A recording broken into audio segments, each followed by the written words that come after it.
Hello guys.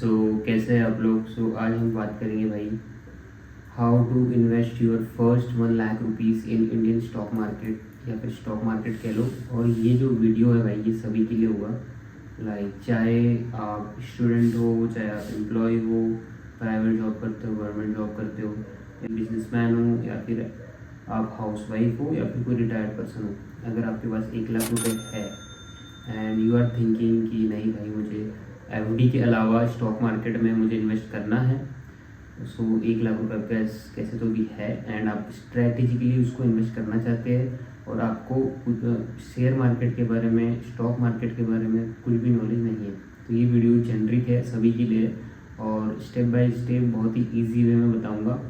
ठीक है, और हम प्रूफ के साथ बात करेंगे, आपको पूरा प्रूफ भी दिखाऊंगा। ऐसा बिना फालतू की बात नहीं करेंगे, बिना प्रूफ की कोई बात नहीं करेंगे। ठीक है, अभी मैं अज्यूम कर रहा हूँ कि आप लोगों के पास 1 लाख रुपए है। अब वो कहाँ से आया है ये मुझे नहीं पता, कहाँ से आया मीन्स जॉब किया आपने जैसे भी किया, लेकिन 1 लाख रुपए है, हमें उसे इन्वेस्ट करना है और उस पैसे को हमें आगे बढ़ाना है। तो उसी के लिए ये वीडियो बना रहा हूँ भाई, है ना। तो सबसे पहले उसको हम डिवाइड कर देंगे। डिवाइड ऐसे करेंगे, उसको हम कर देंगे पाँच पाँच भाग में डिवाइड कर देंगे। 20,000 के 5 भाग। ठीक है, तो सबसे पहला जो पार्ट है 20,000 का, 20,000 का जो टुकड़ा है हमें डालना है भाई वो कमोडिटीज़ में। कमोडिटीज़ जैसे gold and silver. Gold silver क्या होता है, मेटल्स है, और ये इन्फ्लेशन के अगेंस्ट में एक हैज होता है, तो गोल्ड सिल्वर इसीलिए हम लेंगे। कमोडिटीज़ में हमें 20,000 रुपये इन्वेस्ट करना है, जिसमें हम गोल्ड में करेंगे 13,000 एंड बचा हुआ जो 7,000 है वो सिल्वर में करेंगे। इसका एक कारण ये है भाई कि जो सिल्वर मेटल है वो बहुत ज़्यादा वॉलेटाइल है ना, तो इसके कारण ही हम उसमें थोड़ा कम पैसे रखेंगे, क्योंकि भले ही हमारा रिटर्न कम बने लेकिन हमें जो रिस्क है वो मिनिमाइज करना है, सबसे कम से कम करना है ताकि हमें रिटर्न एक अच्छा मिले, एफडी से ज़्यादा ही मिले। कोशिश करेंगे कि 10 से 12% मिले। एफडी में भी आपको 7 to 8% मिल जाता है, और आप चाहो तो स्टेबल मनी है, स्टेबल मनी में भी आप अगर इन्वेस्ट करोगे एफडी में तो उसमें आपको अराउंड 8 to 9% मिल जाता है। लेकिन हम यहाँ कोशिश करेंगे कि भाई 12% साल का 12 to 13% बने, तभी हमारा फ़ायदा है ना, वरना तो हम एफडी कर लेंगे, है ना गैस। गोल्ड एंड सिल्वर हमें डिजिटल फॉर्म में खरीदना है। गोल्ड के लिए आप गोल्ड भी खरीद सकते हो और सिल्वर के लिए आप सिल्वर पीस खरीद सकते हो। साइड में मैं स्क्रीन चला दूंगा कि कौन से एसेट से आपको डीमेट के। उसकी बात कर लेता हूँ मैं निफ्टी इंडेक्स में। तो भाई निफ्टी इंडेक्स में आप स्क्रीन पे आपको दिखा दूंगा कि देखो 5 साल में जो इंडेक्स है वो इतना परसेंट चढ़ा है, 65% चला है। ठीक है, अभी तो मार्केट वैसे बहुत लो पे है। आज तारीख है 25 अप्रैल। आज मैं वीडियो बना रहा हूँ तो आपने देखा ही होगा मार्केट अभी इजराइल, ईरान, यूएसए के वॉर की वजह से डाउन है। लेकिन अगर आप 26,000 के लेवल जो थे, जो ऑल टाइम है था, तो उसमें एक अच्छा खासा रिटर्न था, लेकिन अभी थोड़ा नीचे आया। तो फिर भी लेकिन 65% 5 साल में निफ्टी ने दिया है, जो कि अराउंड लगभग आपका 13% पर ईयर हो रहा है। ठीक है, और ये जो हम इन्वेस्ट कर रहे हैं गाइस, एक और बात बता दूँ, ये इसमें इन्वेस्टिंग हम लॉन्ग टर्म के लिए कर रहे हैं। ऐसा नहीं कि आपने कल डाला और आपको 1 महीने बाद ही पैसा, मतलब जैसे एफडी में कैसा होता है, अगर आप सपोज पैसे डालते हो 1 साल के लिए, ठीक है, 1 महीने बाद आपको उसमें थोड़ा इंटरेस्ट मिल जाता है, लेकिन इसमें ऐसा नहीं है। आपको इसमें लॉन्ग टर्म देखना है, 2 साल बाद, 3 साल बाद, तो आप हमेशा प्रॉफिट में रहेंगे। हो सकता है आपने जैसे पैसे लगाए तब आपको लॉस दिखे, लेकिन क्योंकि ये मार्केट है, वॉलेटाइल होता है, तो आपको लॉस दिखना कोई बड़ी बात नहीं। इसमें लॉस सभी को दिखता है, तो लेकिन हमें लॉन्ग टर्म गेन देखना है, हमें लंबा सोचना है। ठीक है गाइस, तो इसकी वजह से मैं बोल रहा हूँ कि आप घबराना मत, अगर लगाते भी लॉस भी होता है तो। और उसके बाद हम बात करें, बचे हुए 20,000 हमें डालें निफ्टी इंडेक्स में। निफ्टी इंडेक्स में हम डाल सकते हैं भाई, सबसे बढ़िया लगता है मुझे निफ्टी 20 आपकी ETF है। निफ्टी इंडेक्स में ETF में डाल सकते हो, तो ये बहुत बढ़िया तरीका है आपका इन्वेस्टिंग करने का। उसके बाद बचे हुए भाई म्यूचुअल फंड्स में डाल सकते हैं। म्यूचुअल फंड्स में 20,000 रुपये लगाएंगे, और म्यूचुअल फंड में जो पैसे लगा रहे हैं वो हम flexi cap and mid cap में लगाएंगे। ठीक है, large cap and small cap में तो थोड़ा रिस्क होता है, इसलिए मैं अवॉइड करूँगा। अभी आपका फर्स्ट टाइम ही होगा ये पैसे लगाना, तो ज़्यादा रिस्क लेना हमारे लिए सही नहीं है। तो फ्लेक्सी कैप जैसे पराग पारिक का हो गया, आपको स्क्रीन में दिखा दूंगा, वहाँ आप देख सकते हो, उसमें लगा सकते हो। एंड मिड कैप में भी है कुछ, मैं स्क्रीन में दिखा दूंगा, साइड बाय साइड आप देखो।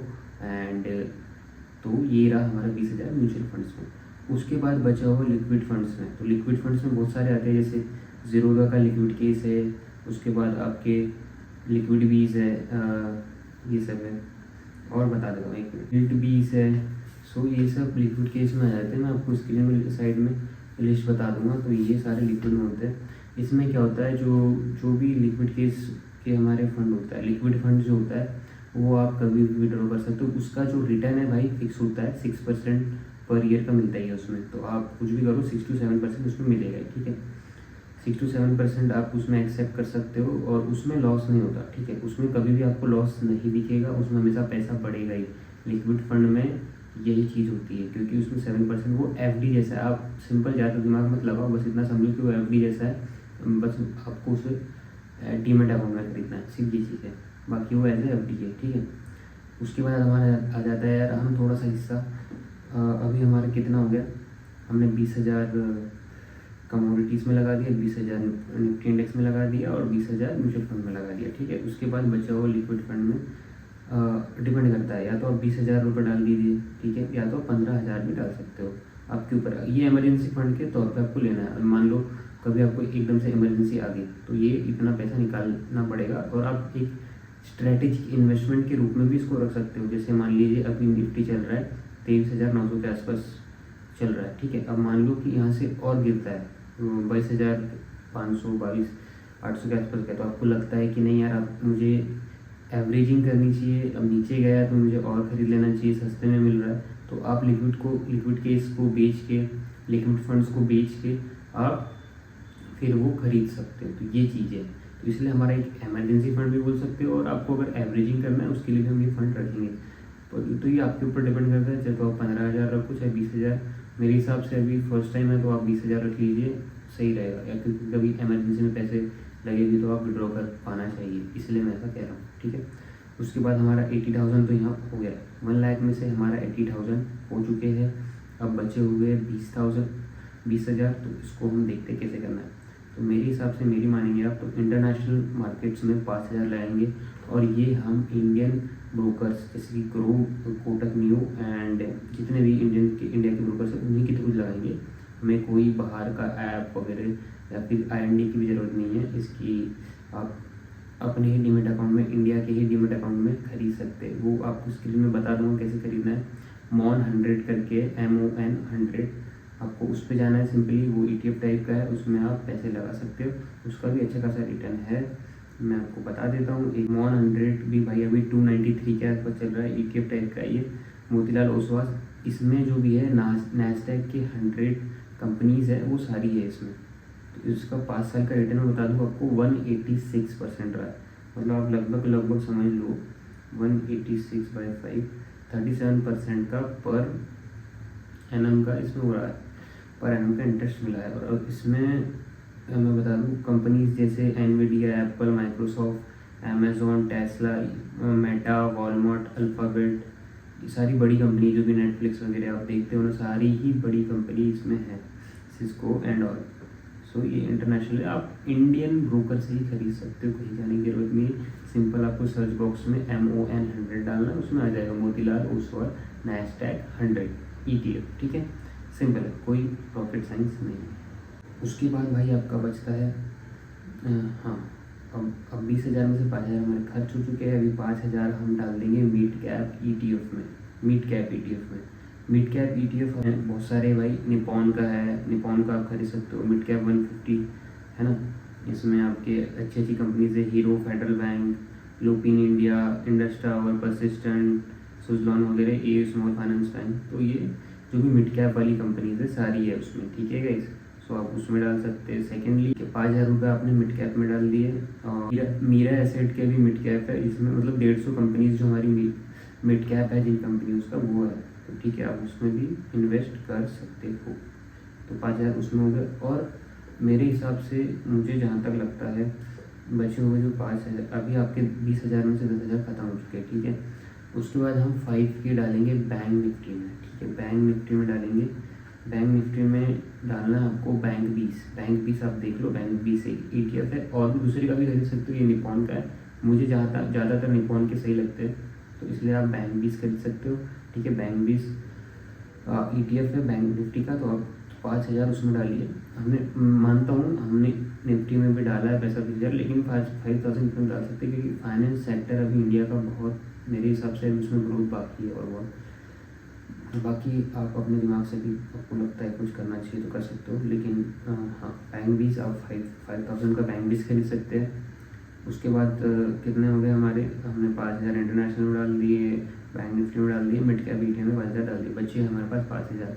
तो ये 5,000 आप चाहो तो डिफेंस में डाल सकते हो, चाहो तो आपको कोई भी पसंदीदा स्टॉक है आपका, जैसे बड़े स्टॉक, छोटे स्टॉक मत चूज़ करना भाई, क्योंकि अभी फर्स्ट टाइम डाल रहे हैं। छोटे स्टॉक्स में रिस्क बहुत ज़्यादा होता है, स्मॉल कैप स्टॉक जो होते हैं।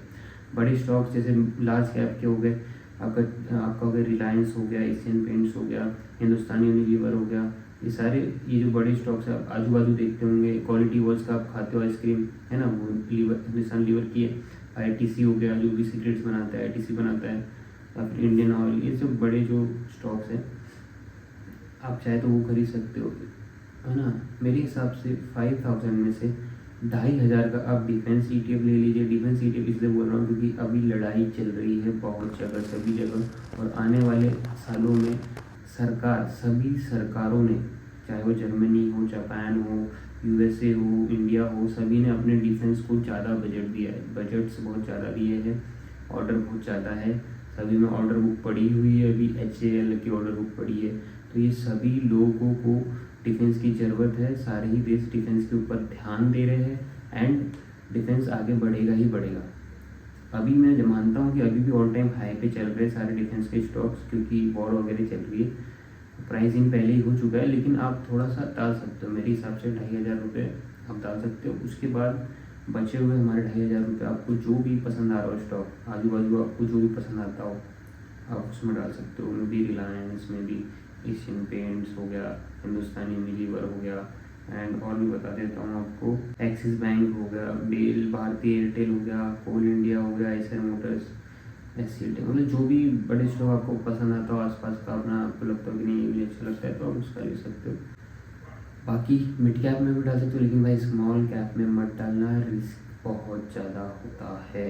स्मॉल कैप यानी आप समझ लो कि स्मॉल कैप मतलब छोटी कंपनी भी, मतलब 500 करोड़ से लेके 2-3 हज़ार करोड़ तक का जो भी वो सारी कंपनी स्मॉल कैप में आती है। सो मैं तो सजेस्ट नहीं करूँगा भाई आप डालो, फर्स्ट टाइम है आपका, फर्स्ट टाइम में आप अगर डालोगे और लॉस दिखेगा तो मे भी आपका घबरा के पैसा निकाल लो, कुछ कर लो, तो ये चीज़ें होती है, ये मार्केट है भाई, है ना। तो स्मॉल कैप में मत डालना। बाकी मैंने सब बता दिया था। 2,500 जो बचे आप अपने दिमाग से डाल सकते हो, या तो आप बचे हुए आपको लग रहा है कि नहीं तो आप 3,000 रुपये डिफेंस में डाल दीजिए, बाकी 2,000 रुपये जो भी मैंने कंस्टिट्यूंट बताया इसके पहले, चाहे निफ्टी 20 हो गया, निफ्टी के ETF हो गए, बैंक निफ्टी के ETF हो गए, या फिर गोल्ड सिल्वर जिसमें भी डालना है उसमें डाल सकते हो अपना एक्स्ट्रा। आपको लगता है कि आपको सोना थोड़ा पसंद है ज़्यादा तो सोने में भी डाल सकते हो, ठीक है। तो ये चीज़ है। बाकी और भाई जिसके पास पैसे नहीं हैं, पहले तो आपको पैसे कमाने पड़ेंगे, मे बी जॉब से कमाओ या आपको जो भी आता हो, जॉब से, फ्रीलांसिंग से, अगर आप बिज़नेस करते हो बिज़नेस से, सो आपको पहले पैसे कमाने पड़ेंगे, उसके बाद ही लगाने पड़ेंगे। सो ये रहा मेरा मोटो गाइस, ये था मोटो, ये था ये वीडियो बनाने का कि आपको जो परसेंटेज है मिनिमम से मिनिमम 10-12% से अबोव मिले तो ही हमारा फ़ायदा है। And one more last thing guys, please अगर आपको पैसे की ज़रूरत पड़ती हो तो मत लगाइएगा, क्योंकि इमरजेंसी में विड्रॉ करने में दिक्कत होती है ना। आपके पास, मैं ऐसा मान के चल रहा हूँ कि आपके पास एक्स्ट्रा फंड है 1 लाख रुपया, जो कि आपको इन्वेस्ट करना है स्टॉक मार्केट में, शेयर मार्केट में, इसी के लिए मैंने आपको ये वीडियो बना के दी थी, ठीक है। बाकी किसी को ऐसा है कि नहीं उसे पैसे की जरूरत पड़ते रहती है तो प्लीज़ मत डालिए, क्योंकि बार बार निकालने डालने में हो सकता है कि आपकी लॉस में चल रही पोजिशन, अगर आपको पैसे की ज़रूरत है तो आप उसको लॉस आपको बुक करना पड़ेगा, फिर आपको पैसे निकालने पड़ेंगे, तो ये घाटे का सौदा हो जाएगा। इसीलिए मैं कह रहा हूँ अगर आपके एक्स्ट्रा पड़े हुए पैसे तो भी लगाइए इसमें, है ना। एक्स्ट्रा पैसे आपको लगता है कि नहीं 1 लाख रुपये मार्केट में लगाना चाहिए और आप एक FD से एक अच्छा रिटर्न एक्सपेक्ट कर रहे हैं तो आप लगा सकते हैं। एंड ये लॉन्ग टर्म का गेम होगा भाई, ठीक है, लॉन्ग टर्म का ही ये चीज़ लॉन्ग टर्म के लिए होती है। आपको मे बी फर्स्ट ईयर में आपको लॉस दिखे, लेकिन आप 2-3-4 साल बाद प्रॉफिट में ही रहोगे, 5 साल बाद आप देख लेना प्रॉफिट में रहोगे। अभी 2026 चल रहा है, आप चाहे तो 2023 में निफ्टी का क्या प्राइस था, बाकी जो बड़े स्टॉक्स में उनका क्या प्राइस था, रिलायंस वगैरह सब देख सकते हो, अभी भी सब प्रॉफिट में ही है, ठीक है। सो आशा करता हूँ मुझे पसंद आया होगा, पसंद आया होगा तो लाइक कर दीजिएगा और अपने दोस्तों को भी शेयर कर दीजिएगा, इन्फॉर्मेशन उन तक भी जानी चाहिए। एंड चैनल को सब्सक्राइब करना मत भूलिएगा। और आपको कुछ भी डाउट हो कमेंट कर दीजिएगा। मिलते हैं अगले वीडियो में, तब तक के लिए धन्यवाद। जय हिंद, जय भारत।